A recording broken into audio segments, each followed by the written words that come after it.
Yeah, what's good, guys? So, hope you guys are having a good day. I want to touch briefly on this whole Windrush generation. Then you guys, it's hardly ever touched the news, so I'm not even going to ask if you've seen it in the news, 'cause it's hardly there. But I think the news currently has been dominated by the whole Brexit negotiation, etc., etc. So anything to do with the Windrush generation has been pushed out to the public domain quite conveniently. The likes of Theresa May and Sadiq, not Sadiq Khan, the Home Secretary, the new Home Secretary, whose name I can't remember um, at the minute. It's done nothing for these guys. It's done absolutely nothing for the Windrush generation. It's absolutely appalling how these guys are being treated, been currently being packed, being told to pack their bags, being sent back to the Caribbean, an island they don't fully know. Most of them have lived here for 30, 40, 50 years and more,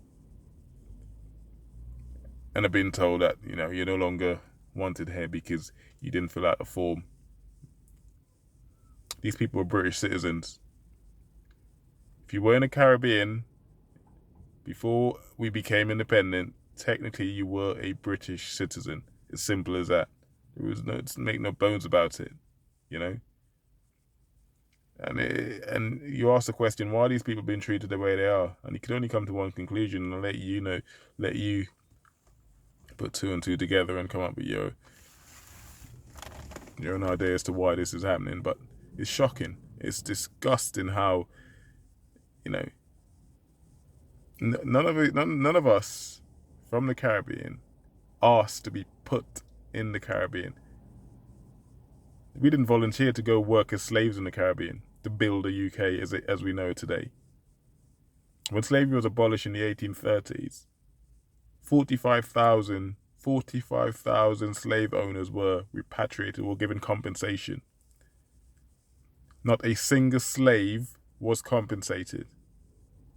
We were left in the Caribbean on an island to fend for ourselves and build the island for ourselves as best as we can as slaves.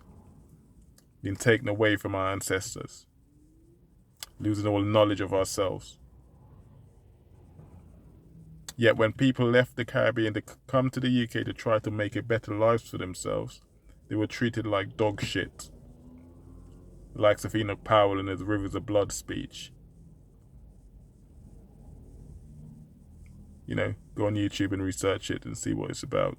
Enoch Powell, Rivers of Blood speech, how he spoke about people, the influx of Africans into the UK and the detrimental effect that would have on the UK when we simply were coming here to work and build the country as best as we can, which we've done. Through our own blood, sweat and tears, this country is now the country it is today. Not just from the money, the £20 million that were given to the slave owners as compensation for losing their slaves. Yeah, that's right, £20 million given to the slave owners as compensation for losing their slaves that was reinvested back into the UK to build the UK into the country that is today. HSBC Bank, known by a different name back then, was one of the banks that was built on the back of slaves. The train that you take into work every day, that was built on the back of slavery. This is things that are not taught at school. The forgotten history is disgusting that we're not taught, or people are not taught. Black kids, white kids, I don't care what color you are, you need to know this history and the part that Africans and people from the Caribbean, or people who were taken from Africa and put in the Caribbean, people from India, people from other Commonwealth countries, played a massive role in building this country as we know it today. Why not teach that history? Why not teach that history? Why brush it under the carpet? Why? Because it's again, 2 plus 2. You know why. I don't need to reiterate. You come up with your own ideas, but I know why. So go back to the initial point of why I started the video. This Windrush generation, let's highlight this as best as you can. You know, like I said, it's not in the public domain at the minute because no one's interested in talking about the trees. It's quite convenient because Brexit's dominating everything, and the irony, a lot of it, what Brexit is to do about it is to do with immigration as well. You get down to the nitty gritty as to why people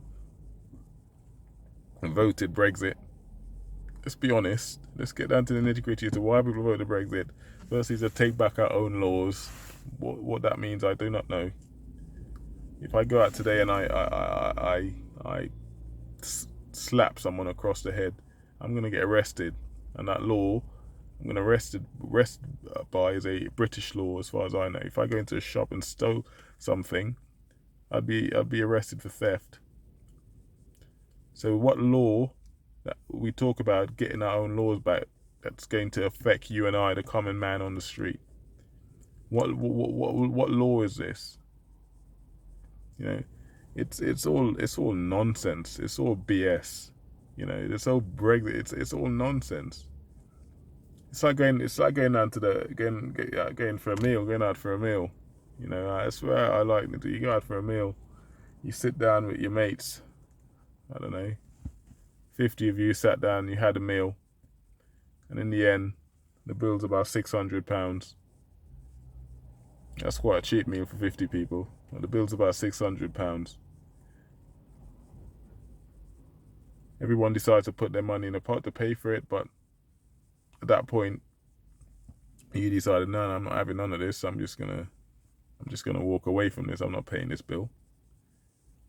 The other 49 people will be looking at you like, what? You have to pay your bill. It doesn't work like this. You pay your bill. If you think that walking away from the European Union scot-free, not just like, yeah, that's it, job done now, see you later. It's not gonna work. It was never gonna work. How we've bought into the likes of Farage and Boris Johnson and their BS is beyond me. But anyway, I'm going off on a tangent. I never came on here to talk about Brexit. It's just my 2 cents. This Windrush generation, it needs to be highlighted. Yeah, it needs to be spoken about. I hope you guys, anyone who sees this video, realize what's going on. These people have been sent back to the Caribbean undeservedly so. And it's wrong. Theresa May and this Home Secretary, Javid something? I can't remember his name. Someone just write in the comments what his name is. Just get to this clown. This is the same clown that didn't bother to turn up in Parliament the other day to address anything to do with knife crimes. He couldn't be bothered. I think he sent his secretary in, or whoever he sent in. He sent someone else in. He couldn't be bothered to turn up in Parliament to address knife crime. Yeah, that's the current Home Secretary.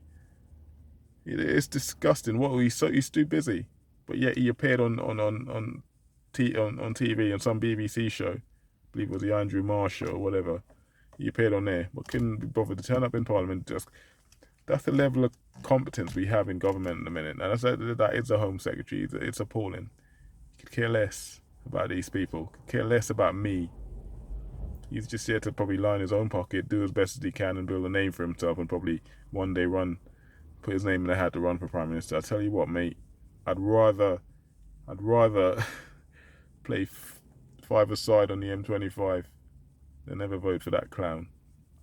So I hope you run one day, so I could just tell you how much I despise you as a human being. Anyway, that's me. That's it for now. I've gone off on a tangent. I didn't think I'd stay this long, but I hope you guys get the gist of it. The Windrush generation, they don't deserve to be treated the way they are. They do not deserve to be treated the way they are. So I hope you go out and support them. For now, peace.